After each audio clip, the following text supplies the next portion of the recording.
Sterling's venomous French whispers, meant only for his companion's ears, curdled the chilled air around Clara. "Look at this poor little thing," he sneered.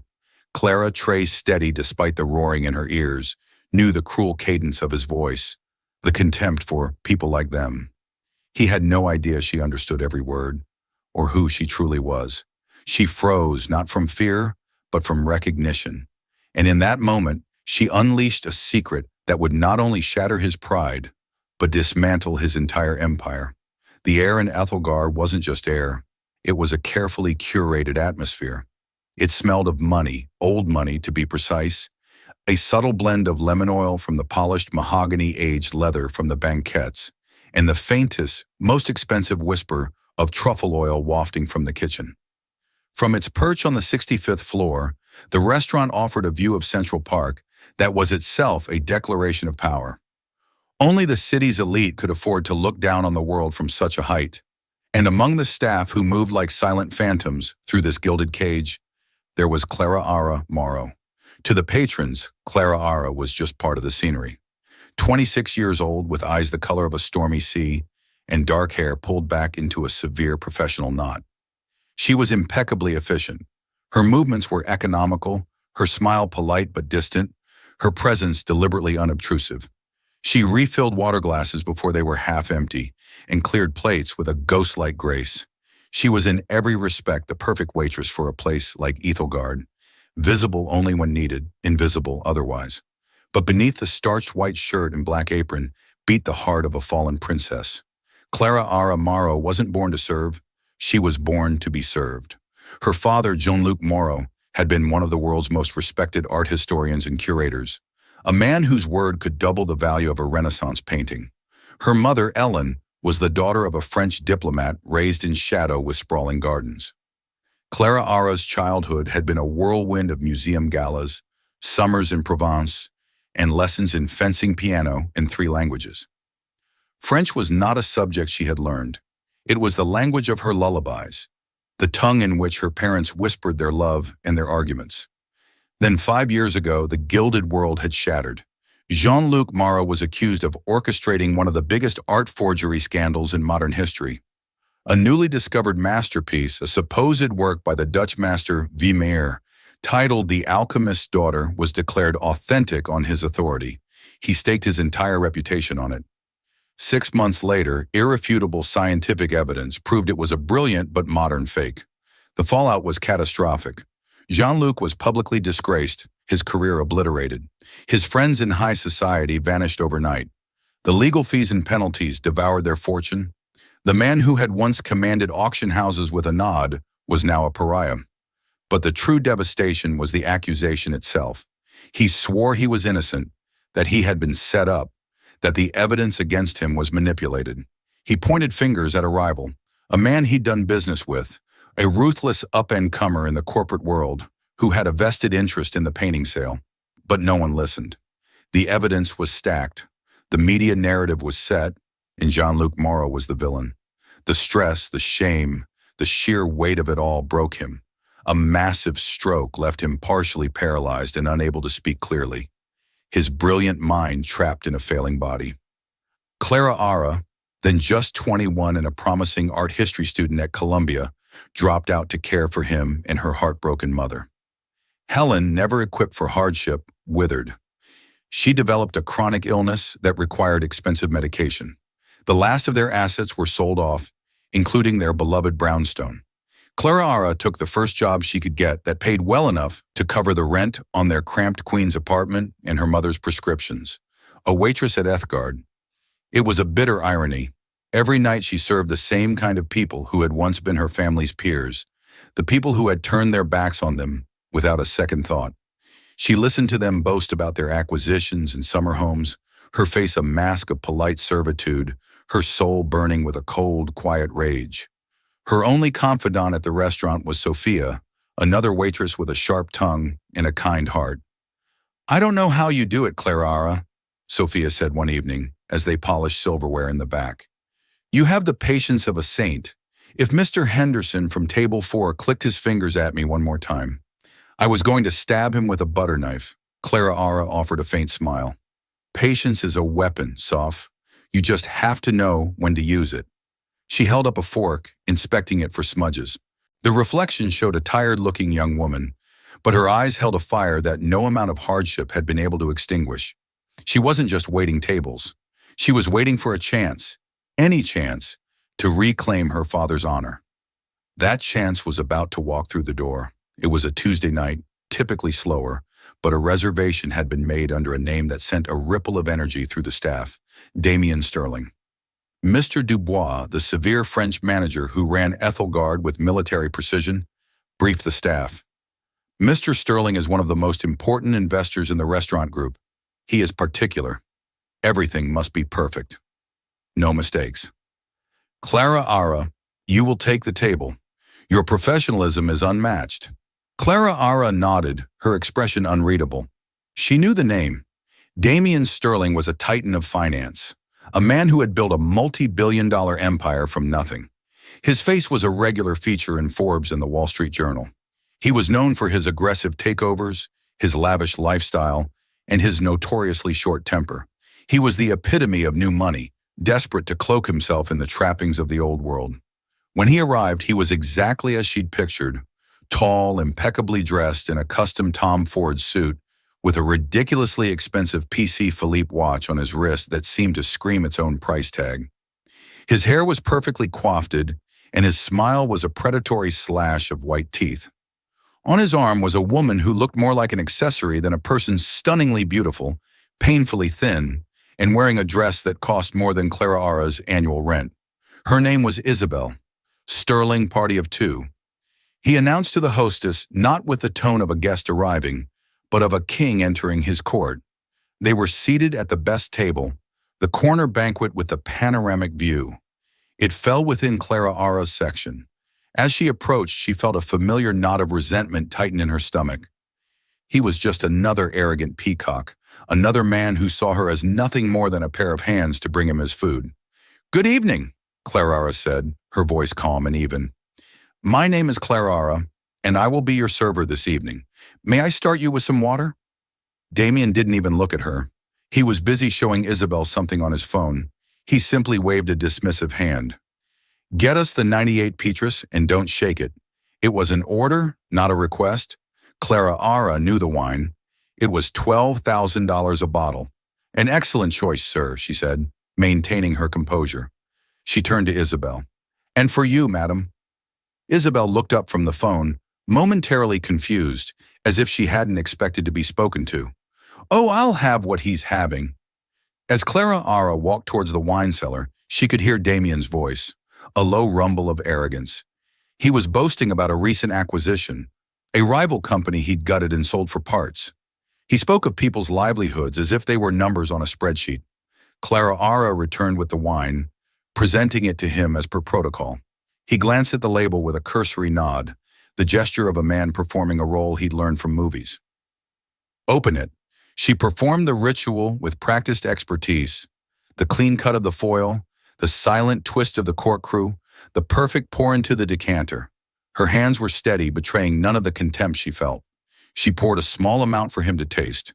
He swirled it, sniffed it with an exaggerated air of a connoisseur, and took a sip.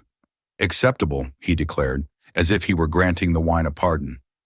For the next hour, Clara Ara served them in near silence, moving in and out of their bubble of wealth and privilege. They ignored her completely, their conversation revolving around yachts, galas, and the vapid gossip of their social circle. Damien did most of the talking, his voice a constant stream of self-arrondissement. Then he ordered the beluga caviar, another ostentatious display. As Clara Ara placed the mother-of-pearl spoons on the table, Damien glanced at her for the first time, but his eyes didn't see a person. They saw an object, a prop in his performance. He leaned towards Isabel, a conspiratorial smirk on his face. He lowered his voice, believing he was creating a private, impenetrable space between them. And then he began to speak in French, a language he clearly thought was his secret weapon, a mark of his superior culture. His accent was atrocious, a clumsy, butchered version of the beautiful language Clara had grown up with. But the words were clear as a bell. "Regardos," he began, his voice dripping with condescension. Look at this poor little thing. Music. She works so hard for a few crumbs. Music. I wonder if she's ever tasted anything better than scraps from the kitchen. Isabel giggled, a high-pitched, vacuous sound. Oh, Damien, you're awful. Savu, he continued, thoroughly enjoying himself. That's life, my sweetly. There are people like us, and then there are people like them. She probably lives in some miserable little box in a borough I wouldn't even drive through. Clara Ara stood perfectly still. The ambient noise of the restaurant, the clinking of glasses, the murmur of conversations, the soft jazz from the speakers faded into a dull roar in her ears. Her breath caught in her chest. Every muscle in her body went rigid. It wasn't just the insult. She'd heard worse, endured worse. It was something else. It was his voice, that specific cadence of arrogance. It was the mention of people like us and people like them. It was a phrase that echoed in the dark recesses of her memory. She closed her eyes for a fraction of a second, and a scene from 5 years ago flashed through her mind. Her father, his face pale with fury, standing in his study after a phone call. That man, he had seethed to her mother. That man, Damien Sterling, he thinks there are two types of people in this world. People like us, he said, and people like them. And he believes he can buy and sell people like them for sport. Damien Sterling, the man who had been her father's business partner in the Vermeer deal, the man her father had accused of setting him up, the man whose name had been a curse, whispered in her house for 5 long years. He was here mocking her in her mother's native tongue. The blood drained from her face and then rushed back with the force of a tidal wave. The silver tray in her hand felt impossibly heavy. The world narrowed to this one man, this one table. The years of quiet suffering, of swallowed pride, of seeing her family destroyed, coalesced into a single white-hot point of clarity. This wasn't just an insult. This was destiny. Damien, oblivious, took another sip of his obscenely expensive wine. He looked up at her, expecting to see the blank, servile expression of a nobody. He saw her freeze. He saw the color shift in her face. He smirked, assuming his French had somehow registered as a foreign, confusing sound, making the little waitress malfunction. He was about to make another cutting remark to Isabel, but he never got the chance. Clara Ara's posture straightened. She lifted her chin, and the subservient mask she had worn for 5 years dissolved, replaced by an expression of cold, aristocratic fury. The humble waitress vanished, and in her place stood the daughter of Jean-Luc and Ellen Moreau. She leaned forward, not enough to be improper, but enough to command his full attention. Her voice, when it came out, was not the quiet, differential tone of a server. It was low, flawless, and resonant with the pure Parisian accent of the French elite, an accent that made his own attempt sound like nails on a chalkboard. Monsieur, she began, the single word, cutting through the air like a shard of ice. Damien Sterling's smirk faltered. His eyes widened slightly. Isabel stopped giggling. Clara continued, her sea-torn eyes locked on his.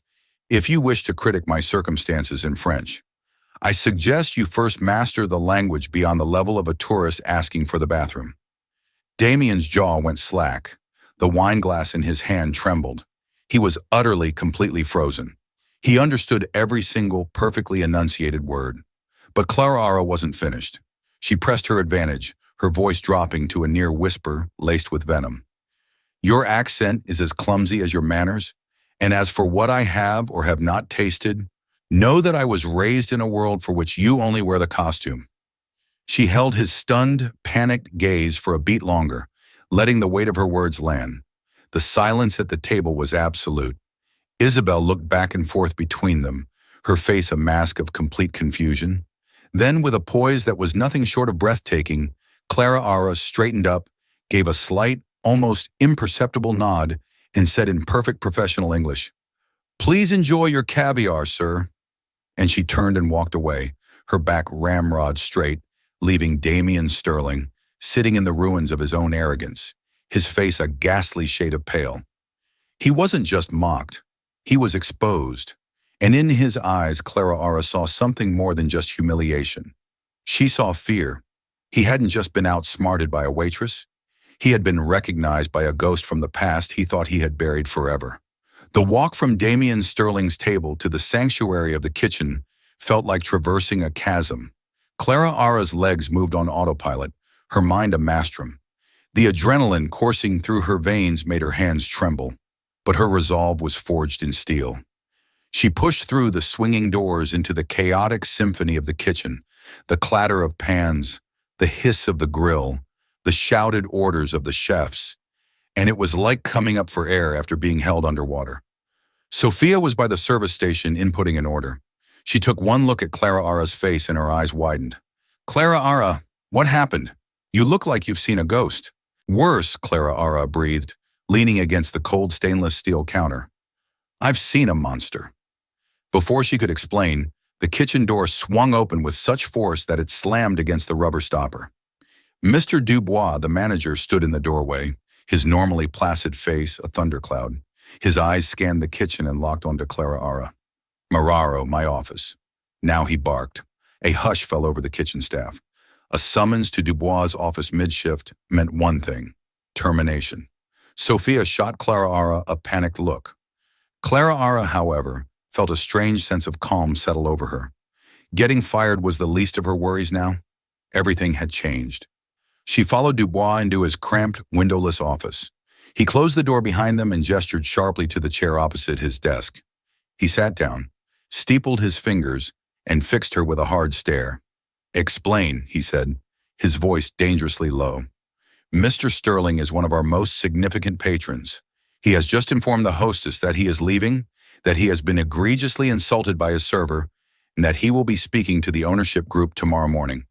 He demands your immediate dismissal. So I will ask you one time, Clara Ara, what did you do?" Clara Ara met his gaze without flinching. "I spoke to him in French." Dubois' eyebrows shot up. As a native of Lyon, he was proud of his heritage. "You spoke to him in French. What could you possibly have said in French to provoke such a reaction?" This was the moment. She could lie down, play it, try to save her job, or she could tell the truth. The choice was easy. He was speaking about me to his companion. Clara Ara began, her voice steady. "He assumed because I am a waitress that I was uneducated and would not understand. He called me a poor little thing who survives on scraps from the kitchen. He mocked my presumed social status. His French was, to be frank, atrocious." Dubois listened, his expression shifting from anger to intense curiosity. "And your reply?" "My reply?" Clara Ara said, her voice taking on the same icy precision she had used at the table, "was delivered in the French my mother taught me. I suggested that if he wished to insult someone in a language, he should endeavor to learn it properly first. I told him his accent was as clumsy as his manners, and I informed him that I was raised in the world he merely pretends to be a part of." A long silence filled the small office. Mr. Dubois stared at her, not as a manager looking at an errant employee, but as a man reassessing everything he thought he knew. He leaned back in his chair, a slow, unreadable expression dawning on his face. He had always recognized a certain refinement in Clara Ara, a grace that went beyond mere professional training. Now the pieces were clicking into place. "Moreau," he said, her surname sounding different now, more formal. "What is your story?" "My father is Jean-Luc Moreau," she said simply. The name landed in the room with the weight of a dropped statue. Dubois' eyes widened in recognition. Anyone in the world of high culture, especially a Frenchman like himself, knew that name. Jean-Luc Moreau, the brilliant curator, the tragic scandal, mon Dieu. Dubois breathed, looking at her as if for the first time. The art historian, the same Clara confirmed. "And Damien Sterling is the man who destroyed him. He was my father's partner on the Weimar deal. My father was convinced Sterling framed him, silencing him, just as he was about to expose the painting as a forgery himself. Sterling bought the masterpiece for a pittance after the scandal, and it now hangs in his private collection as a trophy of his victory." The full, horrifying scope of the evening's confrontation settled upon Dubois. It wasn't a waitress snapping at a rude customer. It was an act of long, simmering justice. It was a daughter defending her father's honor against the very man who had ruined him. He was quiet for a long time, tapping a pen on his desk. Mr. Sterling has immense power, he said, finally his voice now laced with concern. He could cause significant trouble for this restaurant. For me, for you. I know, Clara said. I'm prepared to leave. I understand the position I have put you in. Dubois shook his head slowly. No, you don't understand. He stood up and walked to the door. He opened it and looked out at the bustling kitchen, then back at her. For 5 years, I have run this establishment based on a single principle: excellence. Mr. Sterling, for all his money, is a vulgar man who appreciates only the price of things, not their value. He ordered a 98 Petrus and drank it like it was grape juice. He let out a short, sharp sigh. You, Mademoiselle Mararo, possess a quality that money cannot buy. Class, integrity. He looked her straight in the eye. To hell with Damien Sterling. You are not fired. Take the rest of the night off on full pay. Go home and be with your family. Clara Ara was stunned into silence. She had expected dismissal, not solidarity. A wave of gratitude so powerful it almost brought tears to her eyes washed over her. Sure, I thank you. Nonsense, he said with a dismissive wave, though a flicker of a smile touched his lips. He insulted you in my native tongue. Consider it a matter of national pride. He paused. And Clara, be careful. A man like Sterling, when humiliated, does not simply walk away. He retaliates. Clara left Ethelgard and stepped out into the cool night air of Columbus Circle. The city lights, usually a source of oppressive anonymity, seemed to sparkle with possibility tonight. The confrontation had been like a lightning strike, illuminating a path forward that had been shrouded in darkness for 5 long years. Her father's words echoed in her mind. Patience is a weapon, but it is useless without a target. Tonight she had found her target. The subway ride to Queens was a blur. When she arrived at their small third-floor walk-up, the smell of lavender and old books greeted her. She found her mother, Helen, asleep in an armchair in the living room, a thin blanket pulled over her lap, an open book of French poetry resting on her chest. Elaine looked so fragile, a pale shadow of the vibrant woman she once was. Clara Ara gently took the book, placed a bookmark in it, and draped the blanket more securely around her mother's shoulders.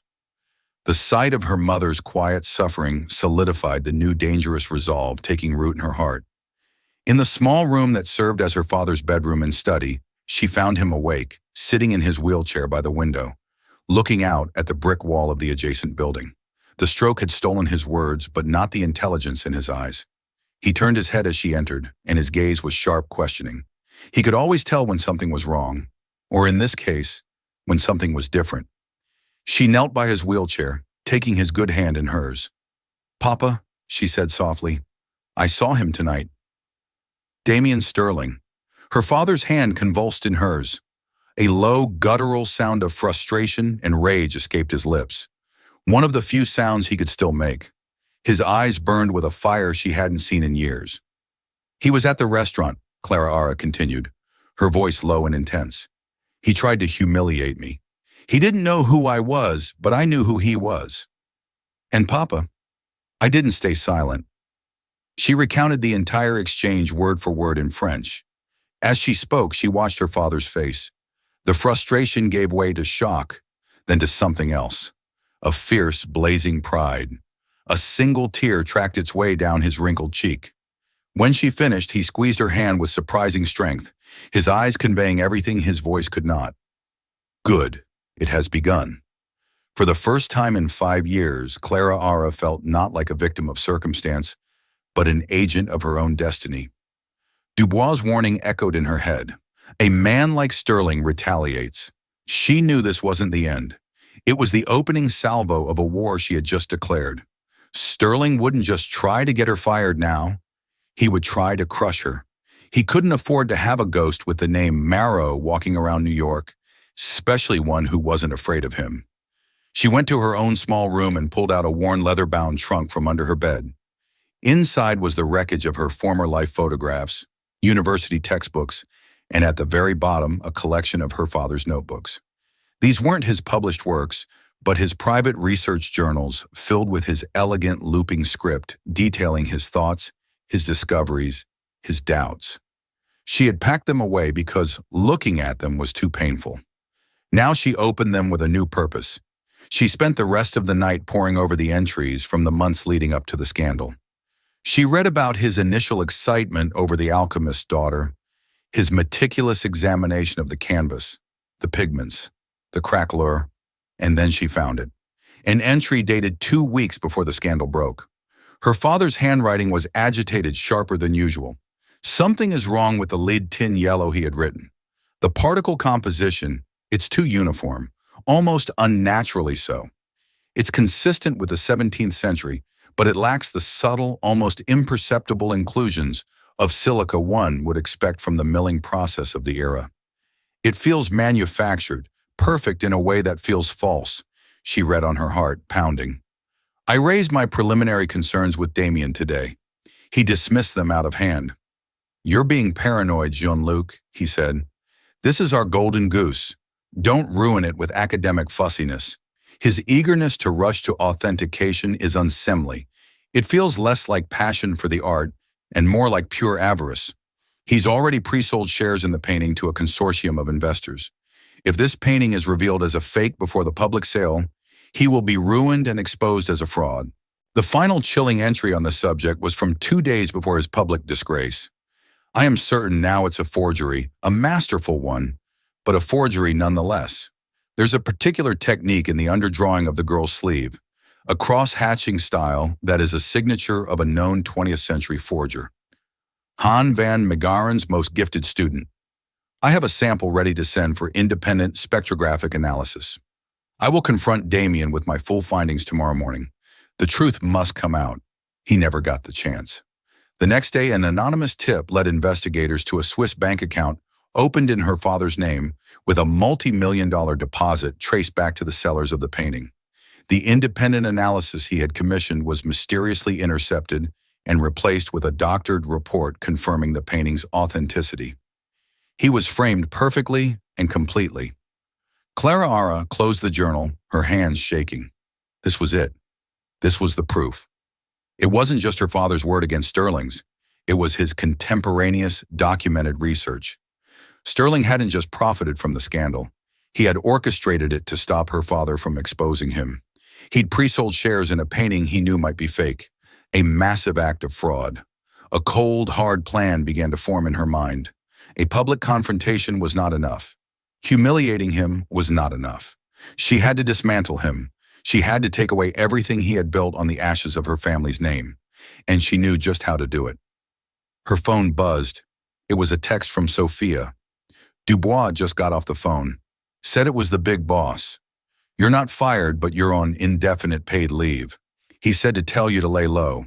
Sounds more like a warning to me. Be careful. See? Lay low. It was good advice. It was also advice she had no intention of taking. Laying low was what she had done for 5 years. The time for hiding was over. The time for hunting had begun. She looked at her father's journal, then at her own reflection in the dark window. The waitress was gone. In her place was Clara Aramaro, and she was coming for Damien Sterling with a weapon far more powerful than money.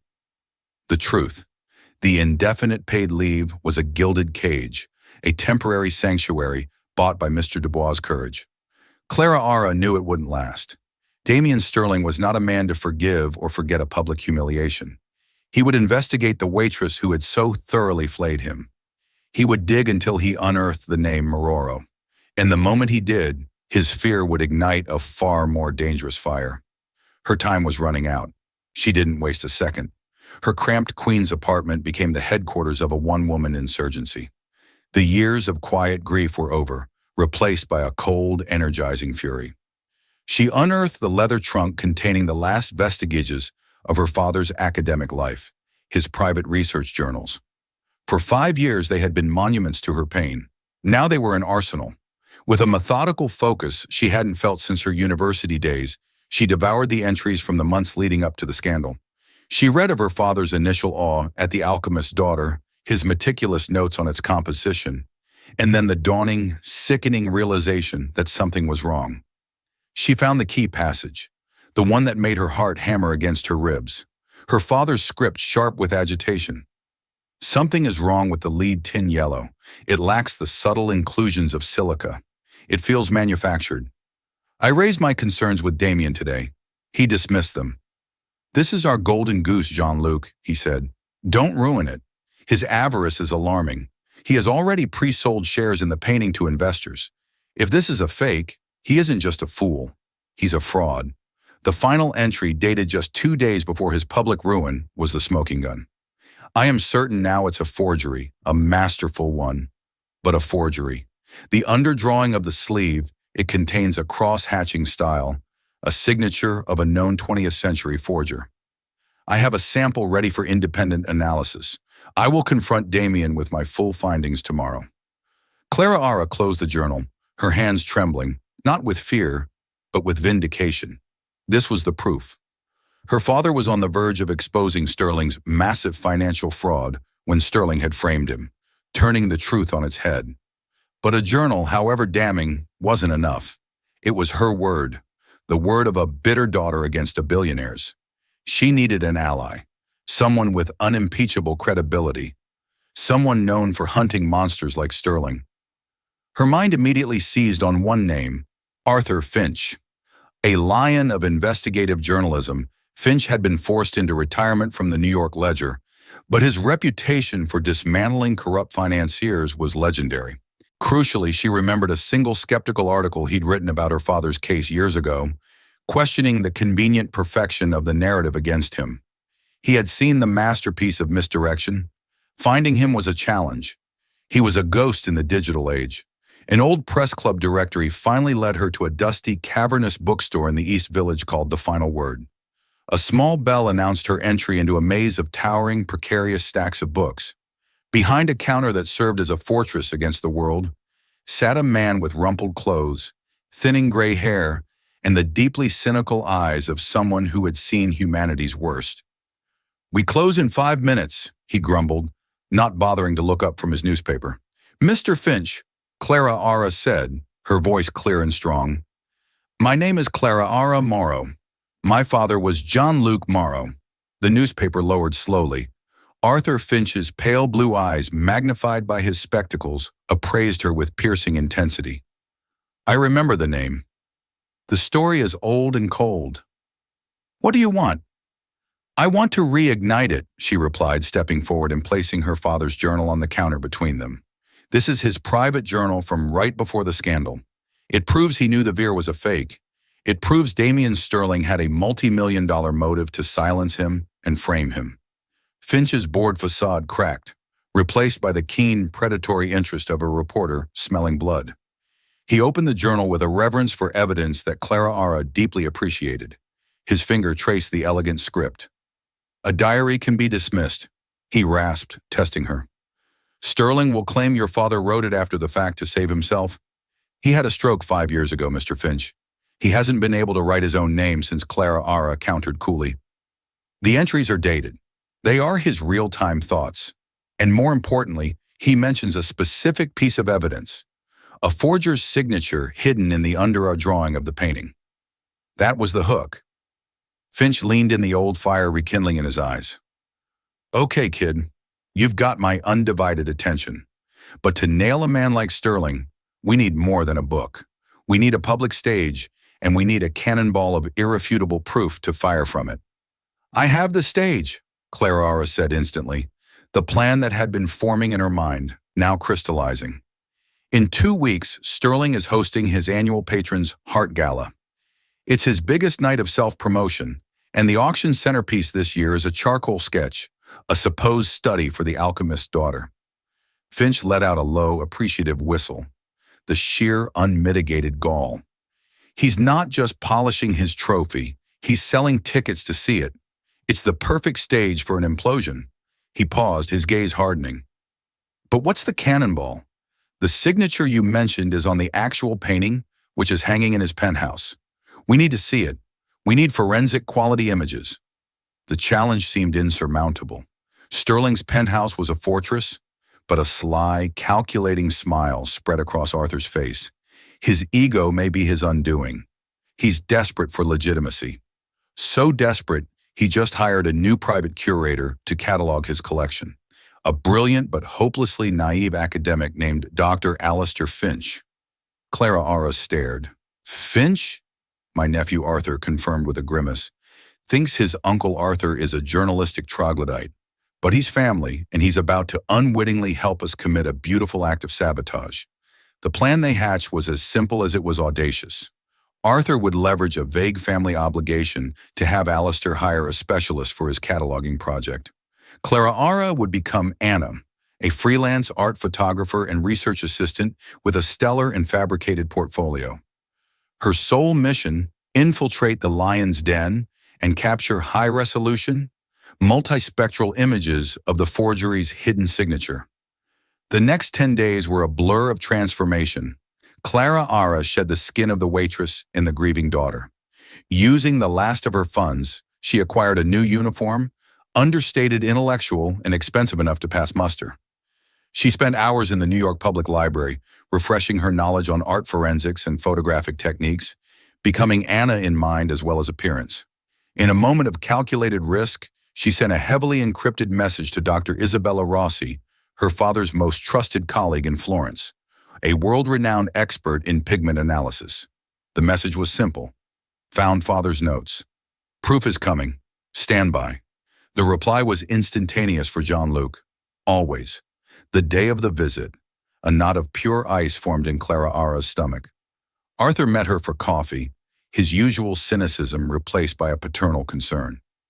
Remember, you are Anna, he coached, professional, quiet, detached. Sterling will be there pining over his possessions. He is your target, but he cannot know it. Get the pictures and get out. Sterling's penthouse was exactly as she'd imagined, a sterile monument to wealth on Billionaire's Row. It was less a home than a private gallery of financial conquests, with masterpieces by Rothko and Bacon hanging like hostages on vast white walls. And there, dominating the central living space, was the beautiful lie itself, the alchemist's daughter. Seeing it in person sent a jolt through her, a mixture of revulsion and awe at the forger's skill. Damien Sterling, dressed in a ludicrously expensive cashmere tracksuit, greeted them with the bored air of a king receiving tribute. Arthur's nephew Alistair, a nervous young man swimming in a tweed jacket, made the introductions. Mr. Sterling, this is Anna, the photographic documentarian I hired. Her work is first-rate. Sterling's cold reptilian eyes swept over Clara. It was a moment of supreme terror.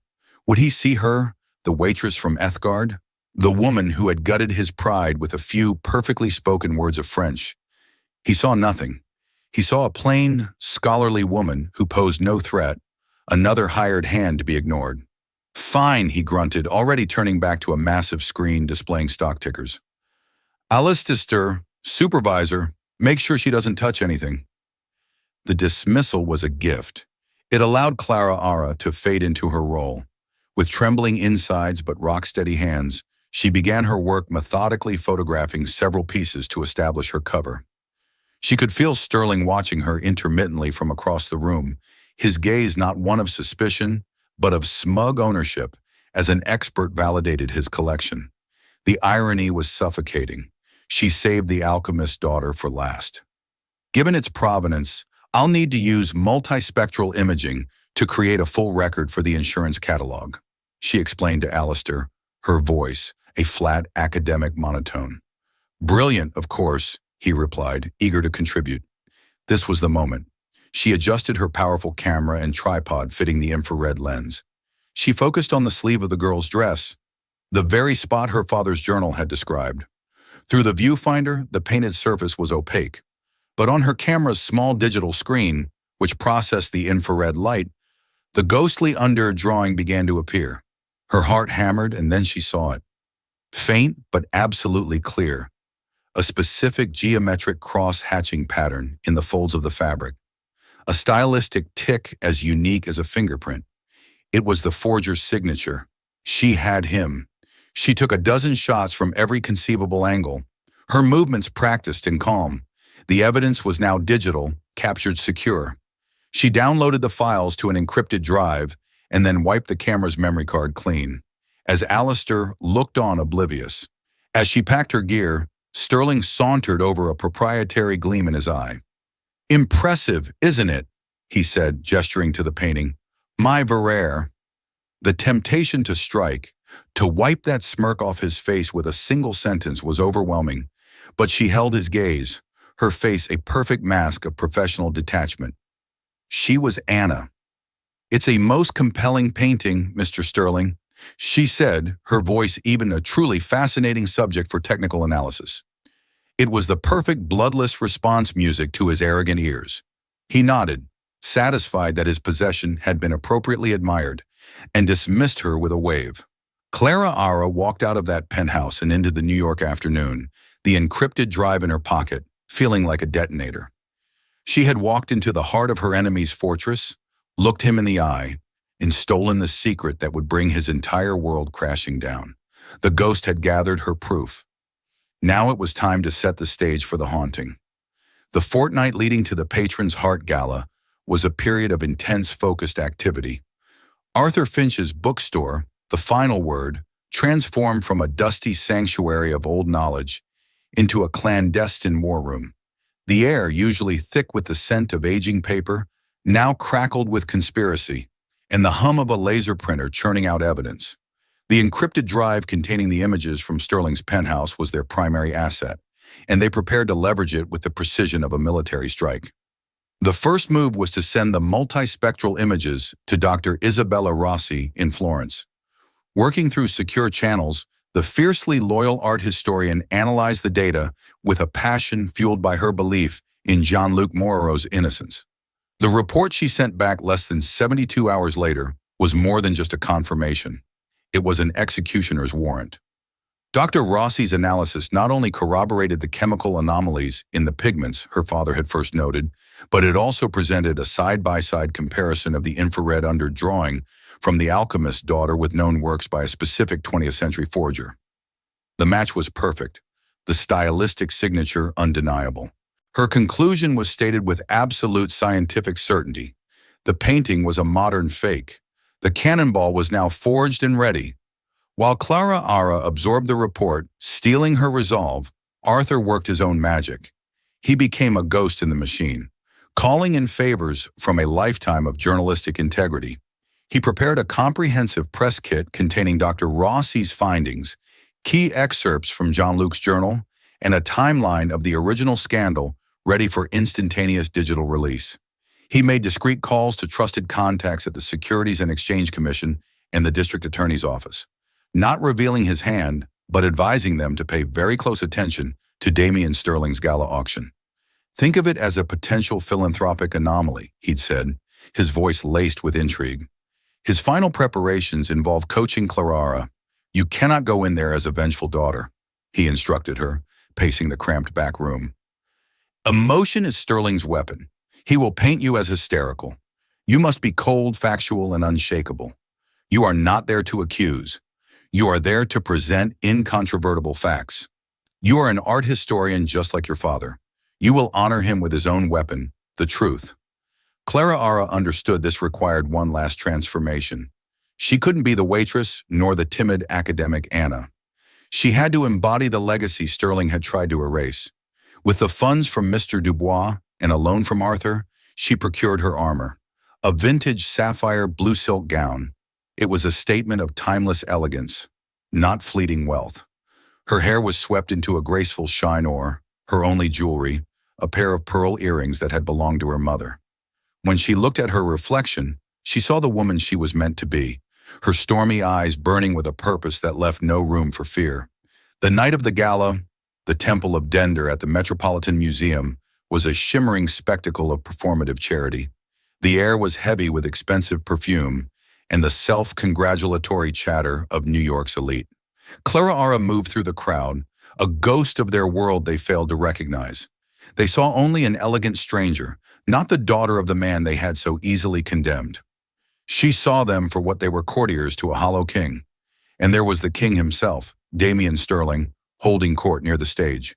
He was incandescent with pride, accepting praise for his generosity, his trophy girlfriend Isabel glittering with diamonds on his arm. He looked untouchable, a man so insulated by his wealth he believed himself immune to consequence. Clara Ara took a glass of champagne, the cool stem grounding her. She found Arthur near the edge of the room, looking wonderfully out of place in his rumpled suit. He gave her a single sharp nod. The signal. After a series of Fing speeches, Sterling took the stage himself, bathing in the warm glow of the spotlight and applause. "It is the greatest honor of my life to support the arts," he purred into the microphone. "And in that spirit, I am delighted to offer a truly special piece from my personal collection for tonight's auction." An assistant unveiled the charcoal sketch, the study for the alchemist's daughter. The auctioneer began his rapid-fire chant, and the bidding war commenced. It was a frenzy of ego hands shooting up across the room, the price climbing into the hundreds of thousands. With every bid, the lie was reinforced, Sterling's fraud gilded with another layer of public validation. He watched a smug smile plastered on his face. This was his moment of ultimate triumph. The bidding hit $500,000. Sold to the gentleman in the third row. The auctioneer was about to cry. His gavel raised. Wait. The word, though spoken at a normal volume, sliced through the hall's acoustics with the clarity of a ringing bell. The gavel froze midair. The auctioneer faltered. A ripple of confusion went through the crowd as every head turned to find the source of the interruption. Clara Morrow stepped out from the shadows of a column, the light catching the deep blue of her dress. She moved forward, her gaze locked on the man on the stage. Sterling squinted, annoyed. "I'm sorry, madam. This is a private event." "I am aware," Clara said, her voice steady and resonant as she continued her deliberate walk towards the stage. The crowd instinctively parted for her. "My name is Clara Morrow." The name landed with the force of a physical blow. A collective gasp followed by an explosion of whispers swept the room. Morrow, Jean-Luc Mororo's daughter. Sterling's face, which had been a mask of smug satisfaction, turned to chalk. The blood drained from his face as he stared at the ghost who had come to haunt his feast. "I am Jean-Luc Mororo's daughter," she announced, her voice rising to fill the sudden silence. "And as an art historian, I have a professional and moral duty to inform everyone here of the true nature of the item you are bidding on." "Security," Sterling hissed, his composure shattering. "Remove this woman immediately. She's deranged." Two guards started towards her, but Arthur Finch moved to intercept them, flashing his old press credentials like a shield. "She has a right to be heard," he stated with quiet authority. Clara paid them no mind. Her entire focus was on Sterling. "This sketch," she declared, pointing a graceful hand towards the easel, "is not a glimpse into the mind of a 17th century master. It is a modern accessory to an elaborate multi-million-dollar fraud." "You're insane," Sterling shouted, his voice cracking. "A bitter girl trying to slander my name to avenge your criminal father. My father was not a criminal." Clara shot back, her voice ringing with the clarity of truth. "He was a man of integrity who was silenced. He was framed by the one person who stood to lose everything if the real truth came out. A man who had already committed massive fraud by pre-selling shares in a painting he was privately being warned was a fake. That man was you, Mr. Sterling."